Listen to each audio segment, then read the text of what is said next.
이사야 6장 8절 구약성경 975면 4면 이사야 6장 8절 말씀 우리 같이 한번 한 목소리로 읽어봅니다. 내가 또 주의 목소리를 들으니 주께서 이르시되 내가 누구를 보내며 누가 우리를 위하여 갈고 하시니 그때 내가 너를 보내소서. 아멘.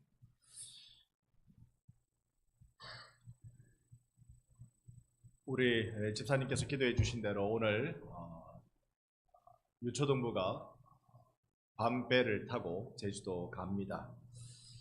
제주도 우리나라 사람들에게는 제주도는 환상의 섬 이렇게 알려져 있죠. 그 제주도에 대한 역사를 다 우리가 어찌 헤아려 볼 수 있겠습니까만 오늘 제주도에 관련된 내용을 잠깐 짧게나마 한번 이 시간에 살펴보려고 합니다. 저는 내일 아침 비행기로 제주도 갑니다. 제주도를 가본 적이요, 제가 94년도 겨울쯤인가요? 전도 여행을 간다고 제주도 비행기 타고 가보고 그 다음에 한 번도 제주도 가본 적이 없어요. 이번에 드디어 그러면 94년도 갔으면 30년 만에 제주도 처음 가봅니다. 세상에. 그래서 막 설레고 가면 뭘 볼까 기대가 되고 그런데 우리 유초동부로부터 이 제주도의 선교 역사 좀 가이드 해달라는 부탁을 받아서요, 그거 찾아보고 공부하는데 제주도 관광은 저리 가라겠더라고. 이 선교지의 역사가 어떻게 이루어졌는지를 보는 건요, 저에게 정말 큰 특권이 될 것 같아요. 그래서 이번에 가면 제가 눈은 크게 뜨고 이 복음의 역사가 어떻게 제주도에 이루어지고 있었는지 그거 한번 제대로 보고 올 계획을 가지고 있습니다. 그러는 중에 여러분과 잠깐 제주도에 관한 내용을 여러분과 좀 말씀을 나누고 싶습니다. 제주도에 대한 기록을 보니까요, 그 처음에 제주도 역사가 기원전 2337년에 제주도가 건국되었다. 그때 뭐 탐나라는 이름이겠죠. 건국되었다. 그렇게 기록이 나와요. 이게 전설이거든요. 근데 기원전 2337년이면 우리나라 고조선보다 더 앞섭니다. 단군 할아버지보다 더 일찍이 제주도예요. 나라가 세워진 게. 이런 건 다 전설 따라 삼천리 믿거나 말거나 그런 내용들이잖아요. 오랜 역사를 가지고 있는 것만큼은 틀림없습니다. 그런 제주도를 우리는 어떻게 볼 것인가 잠깐 여러분과 말씀을 이렇게 한번 나눠보려고 합니다. 제주도는 우리 개신교 기독교가 들어가기 전에요, 로마 가톨릭교 천주교가 먼저 들어갔습니다. 신부가 들어가고 또 내륙에서 영세 받았던, 우리가 세례면 그 성당은 영세라고 부르잖아요. 영세를 받았던 그가 제주도로 들어가서 또 복음 전하고 교세를 확장하고 그랬는데 천주교가 들어가서요 대판 싸워요. 그 종교는 그 지역에서 종교가 잘 되려면 그 지역 사람들을 여러 개 품어야 잘 됩니다. 그 지역 사람들하고 이렇게 척을 져가지고는 거기 뭐 자기가 믿고 있는 그 종교의 도리를 잘 전하지를 못합니다. 이 천주교가 로마 가톨릭 교회가 제주도에 들어갈 때 이런 일이 있었던 거예요. 이 당시만 해도요, 이 일본 사람들이 제주도에 발을 딛고는 거기에 어로 활동을 자기들이 독점하려고 했어요. 하여튼 옛날에 일본 사람들은 일본 사람입니까? 일본 놈입니까? 하여튼 우리나라에 들어와서 해코지를 얼마나 했는지 이렇게 어로 활동을 독점하고 있으니까 이 제주도민들이 항의를 할 거 아니에요. 누구한테 항의를 하겠어요? 관원한테, 옛날로 치면 사또한테 이렇다 저렇다 얘기하는데 제주도로 내려오는 중앙 관료들은 하나같이 거의 탐관오리라. 그러니까 어떻게든 제주도민들의 피를 빨아서 자기 부를 축적하는 사람들로만 자주 오는 그런 일이 되어버렸습니다. 그러는 중에요, 이 강봉헌이라는 봉쇄관이 왔습니다. 봉쇄관, 세금을 거둬서 올려드리는 봉쇄관이 왔습니다. 이 강봉원, 이름은 봉헌인데, 이 강봉원이라는 탐관 오리가 와가지고 평안도 출신이래요. 와가지고 세금을 왕창 더 많이 잡세를 걷는 겁니다. 옛날에요, 잡세라 그러면 민중들이 시급합니다. 온갖 명목의 이름, 원래는 없는 세금인데 이름 다 갖다 붙여가지고 그 잡세를 거두는, 옛날에는 사람 머리수에 따라 집안의 세금을 걷었잖아요. 그러니까 애 많이 놓으면 무섭도록. 그래가지고 여기 제주도에도 이렇게 탐관 우리가 강봉헌이라는 이 봉쇄관이 와가지고 제주도 도민들한테 막 세금을 막 걷는 거예요. 안 그래도 어로 활동에 일본이 점령해가지고 화가 막 이만큼 나 있는데 중앙 관료라는 작자가 와가지고 없는 세금 명목 만들어서 다 빼앗아 가니 그게 다라잖아요. 그런데 이 강봉헌, 여러분, 탐관오리는요 욕심만 있는 게 아니라 나름대로 머리가 잘 돌아갑니다. 이 세금을 걷는데 어떻게 거둘까? 잘 돌린다고 돌렸는데 결과적으로는 잘못 판단한 게 있습니다. 그게 이 세금을 걷는데 천주 교인들을 통해서 세금을 걷었어요. 그러면 이 당시에 이미 제주 도민들은요, 종교 그러면 식물나는 상태가 되어 있거든요. 왜냐하면 천주교가 와서요, 이 천주교도들이, 그러니까 신부나 내륙에서 영세를 받은 사람들이나 제주도에 와가지고 사람들에게 영향을 주고 복음의 영향을 줘야 되는데, 그냥 소수의 몇 명만 이렇게 자기의 천주 신앙을 갖게 만들고 그 다음에는 이 도민들과 화합하는 일을 하지 못한 거예요. 그러다 보니까 이미 이 천주교도들이 여러분 신목 아시죠?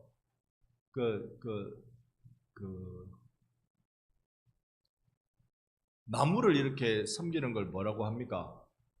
그런 나무 보셨어요? 당나무 여러분 보셨습니까? 저도 어릴 때 시골에서 당나무 봤는데요. 그 당나무, 그거 천주교도들이 보면 어떻게 했을 것 같아요? 아니, 하나님을 구주로 믿는 사람들에게, 예수를 구주로 믿는 사람들에게 저기 당나무가 있으면 그거 어째야 됩니까? 옆 사람께 인사합시다. 아직 시작한 지 얼마 안 됐는데요.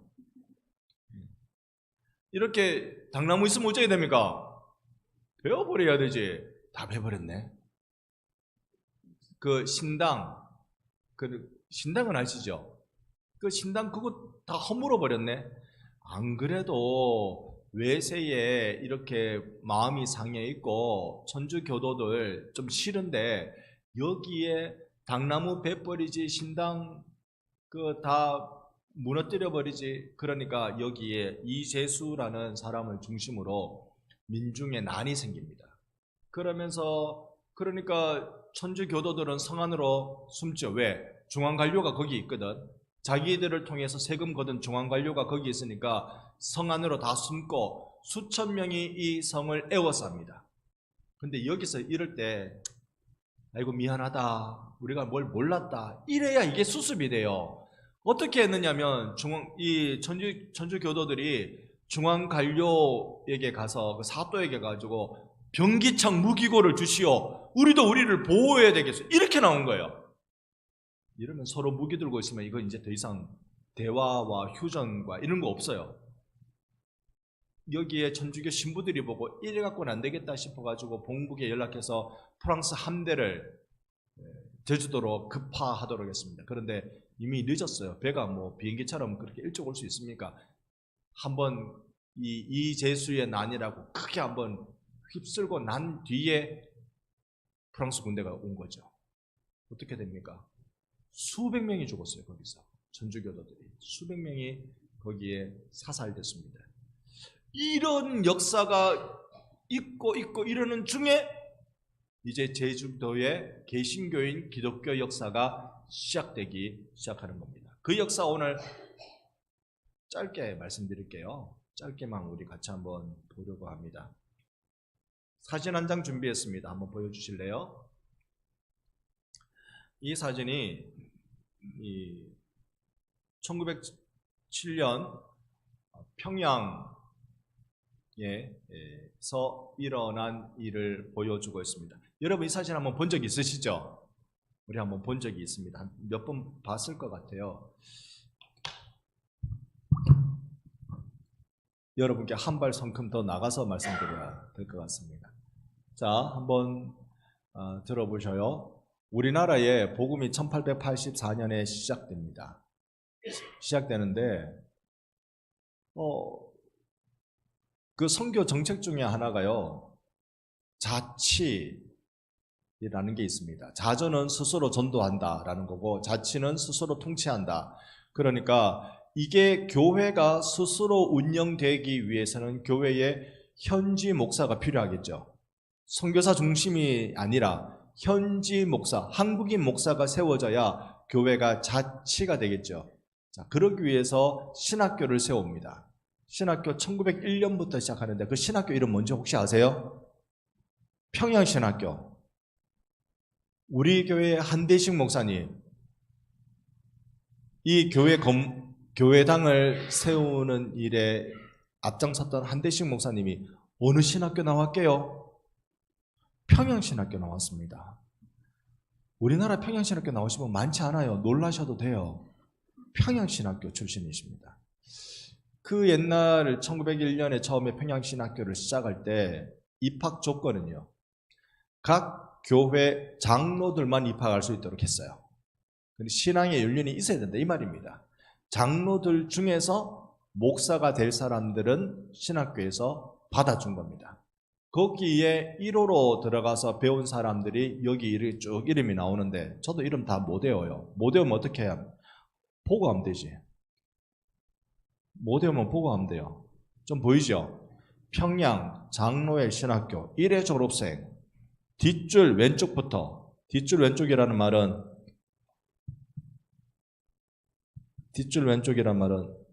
이 사람부터란 얘기입니다. 뒷줄 왼쪽부터 시계 방향으로. 방금 동그라미 쳤던 분은 방기창, 그 옆에 있는 서경조, 그 다음에 양전백, 송인서, 4명 이렇게 방금 얘기했습니다. 그 다음에 나오는 양반이 우리가 잘 아는 길선주 목사님 얼굴은 여러분 대충 이제 느낌 오시죠? 약간 제일 통통한 길선주. 그 옆에가 이기풍, 제주도 파송받은 이기풍. 그 다음에 마지막 한 분이요, 여기에 한석진 목사님인데 여기 있죠, 한석진 목사님. 자, 한번 보세요. 전체 그림으로 보면 제일 그 센스 있게 생긴 분, 제일 이 요즘으로 치면 옷을 잘 차려입은 분 누구예요? 이분이죠. 한석진. 저랑 느낌이 같습니까? 여러분이랑. 네, 이분이 제일 그래도 좀 당시에 외국인하고 사는 그 느낌적인 느낌이 있는 그런 분입니다. 이분은요, 특이한 분이에요. 이 어른은 요즘 한국 사회에서 이렇게 목회했다가 잘려요. 술, 담배에서 자유로웠습니다. 그렇게 우리가 율법에도 얽매이지 않은데 술, 담배까지 얽매여서 우리가 신앙생활 해가 되나? 다 요즘 신문도 좀 봐야 되고 현대 문물도 좀 알아야 되고 이렇게 말했던 분이에요. 그러니까 굉장히 이렇게 자유적인 그런 분이십니다. 오늘 우리는 중심으로 보는 게 이 이기풍 목사님에 대한 내용을 여러분과 좀 한번 생각해 보겠습니다. 네, 다시 제 얼굴 비춰주세요. 네. 그래서요, 이 제주도 역사를 우리가 좀 살펴보는 중에요, 이기풍 목사님에 대해서 잠깐 좀 말씀드릴게요. 1907년에 7명의 목사 안수를 했습니다. 여러분 보신 그대로 7명의 목사 안수를 통해서 우리나라에 세워진 걸 뭐라고 부르냐면 동로회라고 부릅니다. 뭐라고요? 동로회. 왜 동로회일까요? 이걸 이때까지는 하나밖에 없는 노회, 처음에 세워진 하나밖에 없는 노회라 해서 동로회라고 부른 줄 알았습니다.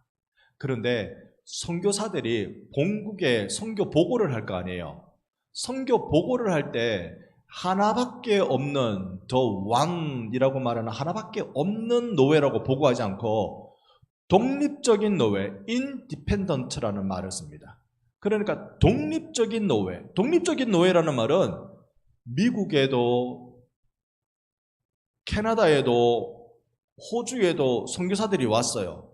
우리는 그 선교사들을 파송한 교회들, 그러니까 미국, 캐나다, 호주의 노회들의 영향을 받는 한국 교회였습니다. 그런데 이제 우리가 더 이상 그들의 영향을 받는 것이 아니라 우리 스스로 노회를 만든다. 동노회라는 말입니다. 굉장히 독립적 성격을 띠고 있죠. 이 노회에 7명의 목사님을 안수해서 이 사역자로, 설교자로, 교회 지도자로 세웠습니다. 그런데 우리나라에 이 7명의 목사 안수가 가지고 있는 또 다른 의미가 하나 있습니다. 그 의미를 살펴볼 텐데, 직통계시를 바꾸는 분들이 많아서 나중에 우리 박수 먼저 한번 해볼까요? 박수, 짧은 박수 10개 시작! 큰 박수 5번. 하나, 둘, 셋, 넷, 다섯. 옆에 분 앞에 분께 인사합니다. 복음을 내립시다. 생명을 나눕시다. 7명의 목사님들이 목사 안수를 받습니다. 길선주 목사님 같은 경우는 우리나라 그 민족 지도자 33인 중에 주도적 인물로 사역했던 분이시고요. 이기풍 목사님에 대해서 이야기를 좀 해야 될 텐데요. 이기풍 목사님은 사실 목사가 되기 전에 경찰이었대요. 이 당시는 일제가 우리나라를 점령하지 않았을 때였습니다. 그러나 일본 문물이 들어와서 우리나라의 경찰 제도가 만들어졌던 것 같아요. 경찰이었습니다. 그런데 이 경찰인데 평양으로 복음 전하러 가는 그 모펫이라는 선교사, 그 사무엘 모펫인데 우리나라 말로 마포 삼열, 마포가 모펫, 삼열이 사무엘, 마포 삼열이라는 이름으로 사실 평양신학교의 조직신학 교수로 아주 중요한 역할을 했던 분이에요. 이분이 지나가는데 돌을 던졌다는 것이 전해져 내려오는 이야기입니다. 그러니까 전해져 내려오는 이야기는요, 이 모펫 목사님이 지나가는데 이기풍 경찰이 돌을 던져가 이게 모펫 목사님 턱을 때려가 아우통이 날아가가 피를 찰찰 흘렸다. 이렇게 이야기가 전해져 내려왔는데 그 당시에 모펫 목사님이 그거 아니다 그랬어요.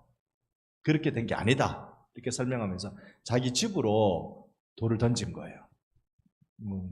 요건 요대로 이기풍 경찰이 목사가 되고 난 뒤에 요대로 안갚음을 받는다라고 할까요? 제주도 가서 돌 판매질 위험을 받습니다. 그건 제가 제주도 가서 좀 더 살펴보고 와서 여러분께 또 말씀을 드릴 거고요. 이 경찰로서 복음을 전하는 선교사 일행을 박해했던 것은 사실입니다. 그러다가요, 청일전쟁이 일어납니다. 청나라하고 일본하고 붙었는데 누가 이길까요? 일본이 이깁니다. 보통 일본이 이기면 일청전쟁이라고 불러야 되는 거 아닙니까? 우리는 청일전쟁이라고 부릅니다. 왜 그럴까요? 일본이 싫거든. 일본이 우리나라를 완전히 짓밟거든. 그래서 청일전쟁이라고 부르지 일청전쟁이라고 부르지 않습니다. 러시아하고 붙었을 때도 그 러일전쟁이라고 부르지 일러전쟁이라고 부르지 않아요. 우린 싫거든. 우리나라를 괴롭힌 일본에 대해서 우리는 싫은 마음이 많거든요. 그래서 이 청일전쟁이 주로 어디를 기점으로 전쟁이 번지느냐 하면 평양을 기점으로 전쟁이 번졌대요. 그러니까 평양이 전쟁터가 된 겁니다. 이때 이기풍은 어떻게 할까요? 피난 가야지. 옆 동네는 아니고 좀 많이 원산으로 피난을 갑니다. 원산까지 피난 갔다가 거기서 누구를 만나느냐 하면 누구를 만날까요? 당연히 선교사를 만나겠지요. 선교사가 누구? 스왈렌 선교사를 만납니다. 스왈렌 선교사, 여러분 혹시 스왈렌 선교사 한번 들어본 기억은 안 납니까? 스왈렌 선교사는요, 안악산 호랑이, 혹시 안악산 호랑이 나중에 부흥강사가 돼서 대한민국을 들었다 놨다 한 우리 교회 그 사진에 보면은 부흥의 한 모습이 있죠. 그 한대식 목사님하고 나란히 앉아가지고 다리 딱 꼬고 있는, 한대식 목사님은 다리 꽉 고 그분은 다리 딱 펴고 옷은 마치 모피옷 같은 옷을 딱 입고 인상은 호랑이다, 호랑이. 기억납니까? 김익두 목사님. 김익두 목사님이 안악 그 지역에서 황해도에서 예수 믿을 때 누구한테 꼽혔냐면 스왈렌 선교사님한테 꼽혔단 말입니다. 스왈렌 선교사님 와이프가 이 장터에서 복음 전하는 전도지를 놔주는데 이 술 주정뱅이가 된 주목파 김익두가 그 전도지를 가지고 어쨌다고요? 확 구겨놓으니까 제일 하기 좋은 게 뭐예요? 코를 팽 풀어가지고 내보고 서양 귀신이더라고 그러면서 탁 버리니까 스왈렌 선교사님의 사모님이, 성이 스왈렌이니까 그분도 스왈렌 선교사님이죠. 스왈렌 선교사님이, 여선교사님이 코푼 전도지를 딱 들고 딱 김익두한테 한 말이, 당신 그렇게 하면 코 썩어요, 이렇게 말한 거예요. 코 썩어요. 이 말에 잠을 못 자갖고 술 시컷 먹어도 잠을 못 자가지고 내대로 코만 만지다가 장날 되기를 기다렸다가 장터 가가지고 그 여선교사님한테 가서 어쩌면 내 코가 안 썩습니까? 물어봤다는 거 아닙니까? 여러분, 예수 복음의 역사는 희한합니다. 희한합니다. 예수 믿으세요 하고 믿겠습니다 이런 사람 잘 없어요. 근데 희한하게 예수 믿으십시오. 그 다음에는 성령님이 역사하기 시작하는 거예요. 코가 썩을 것 같은 긴장감이 들면서, 그러면서 어쩌면 되겠냐고 물으니까 저기 교회에서 보이죠? 거기에 선교사님 말씀을 지금 전하고 있는데 그 말씀 들으세요. 자기 남편은 그렇게 소개한 겁니다. 스왈렌 선교사님이 거기서 설교하고 있는데 거기서 예수 믿고 전도사가 되고 예수 믿고 목사가 되고 예수 믿고 전국의 부흥사가 되고, 이 김익두 목사님의 설교로 주기철 목사님이 목사 되기로 결정하고, 김남전 목사님이 목사 되기로 결정하고, 박형용 목사님이 목사 되기로 결정하고, 우리나라의 굵직굵직한 거목들이 김익두 목사님 설교 듣고 회개하고 주께로 돌아오는 일이 일어났다는 겁니다. 그는 깡패였지만, 깡패로 자기 주먹만 믿고 사는 그가 예수 만나서 예수 믿고 변화되어서 대한민국의 대단한 부흥사가 된 거죠. 그때 코를 누가 꼈다고? 스왈렌 선교사가. 여러분, 평양에 청일전쟁 났다고 원산으로 도망간 이기풍을 누가 엮었겠어요? 누가 그 코를 꿰겠어요? 이쯤 되면 답은 나올 건데 제가 안 깼거든요. 누가 깼을까요? 스왈렌 선교사가 이 이기풍을 코를 껴서 그로 신학을 하게 하고 한국인 최초의 7인 목사에 들어가게 된 것입니다. 그가 목사가 됐어요. 그런데 이 7인 목사의 의미는요, 우리나라는 시작부터 선교한 나라입니다. 선교한 나라입니다. 7인 목사 중에 우리 선교사 보내자. 여러분, 이런 생각하는 게 얼마나 힘든 일이겠어요. 교회가 뭔지 사실 잘 몰라요. 신앙생 우리나라 그때 복음이 들어온 지가 빼기를 해보면 한 15년, 16년 정도 안에 20년 조금 지났겠다. 20년 조금 지났을 때 그때 우리나라로 들어온 선교사는 봤지만 우리가 선교를 나가야 된다는 생각은 감히 할 수 있었겠습니까? 감히 할 수 있었을까요?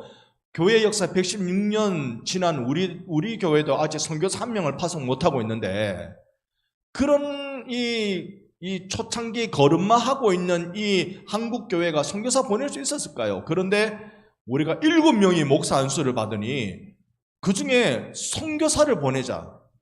제비 뽑은 것은 아니고 헌신하는 사람 보내자. 그래서 누구를 보냈다고요? 이기풍 목사님을 선교지로 보내자. 그 선교지가 어디예요? 제주도. 자, 여기서 퀴즈. 왜 제주도가 선교지일까요?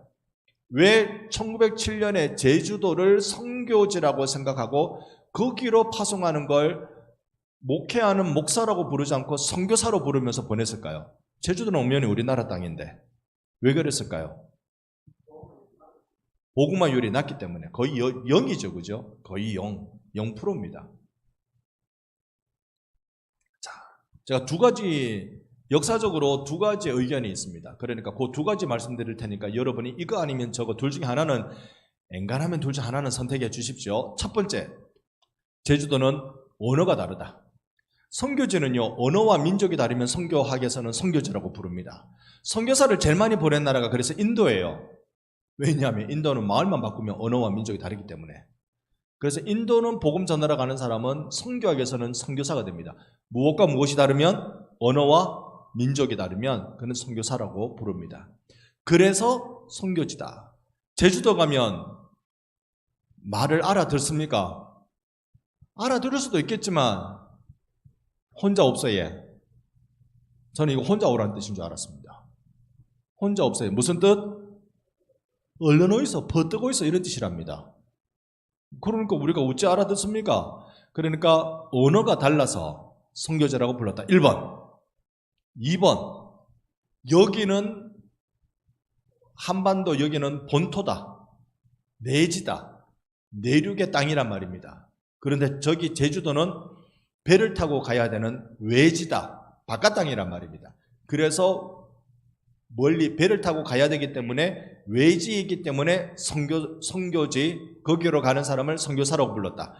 1번과 2번, 여러분 제가 시간이 짝깍짝깍 하고 있기 때문에 시간을 어지간히 다 맞춥니다. 여러분 답을 한번 해주실랍니까? 1번, 언어와 민족이 다르기 때문에, 언어가 다르기 때문에 선교사. 2번, 내륙이 아니고 배를 타고 가는 바깥지역 외지이기 때문에 선교사라고 불렀다. 1번, 2번 중에 손들기 한번 하겠습니다. 자, 내가 듣기에는, 내가 생각하기에는 1번인 것 같다. 언어가 다르기 때문에. 자, 손 내려주시고. 내가 생각하기에는 본토가 아니고 배를 타고 가기 때문에 외지이기 때문에 그렇다. 네, 그 다음에 나는 특별히 다른 의견이 있다.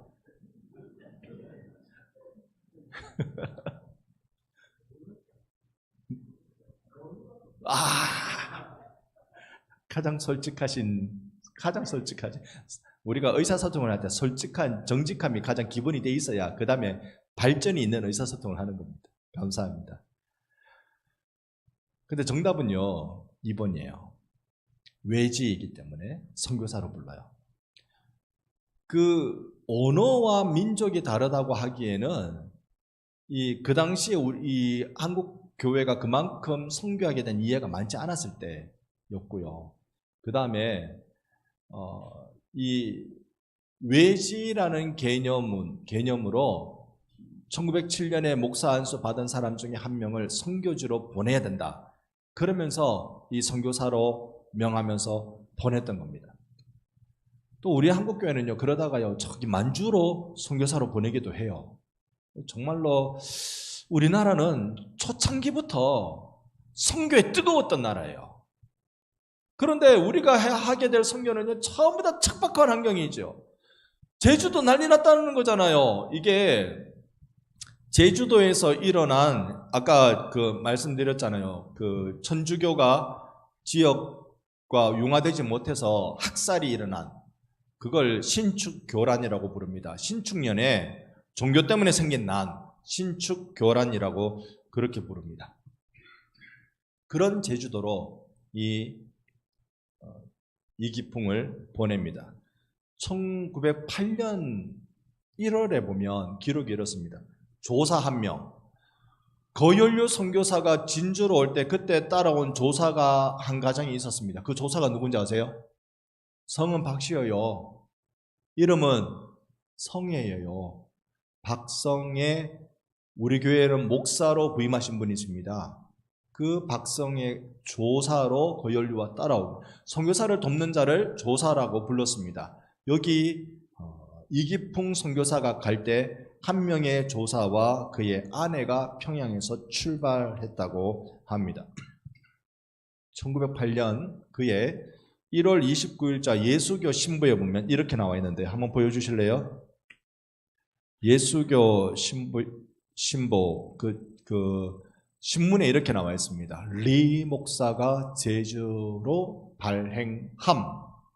평양노회에서 택정한 제주 선교사 이기풍 씨는 평양서 기차로 발정하여 제주도 가는 길에 그 부인과 조사 1인을 거느리고 본월 17일에 남대문 밭 정거장에 도착하며 연동교회, 승동교회, 세문안교회 각 교회 교우들이 정거장까지 나와 환영하고 승동교회에서 머물다가 24일에 발정하였으니 수륙월로 바다와 땅의 긴 길을 태평이 도달하기를 축하사오며 그곳 어두운 백성을 밝은 길로 인도하여 교회가 날로 흥왕하기를 간절히 구하나이다 라고 신문났습니다. 이렇게 제주도에 도착한 이기풍 선교사의 그 일정은 어땠을까요? 요건 2부 해야 되겠죠. 2부는 제가 갔다 와서 제주도 갔다 와서 제 눈으로 상상해보고 사진 몇 장 더 찍어가지고 여러분하고 이제 제주도에서 어떻게 선교가 이루어졌는지 여러분과 같이 한번 보려고 합니다. 다만 보고에 보면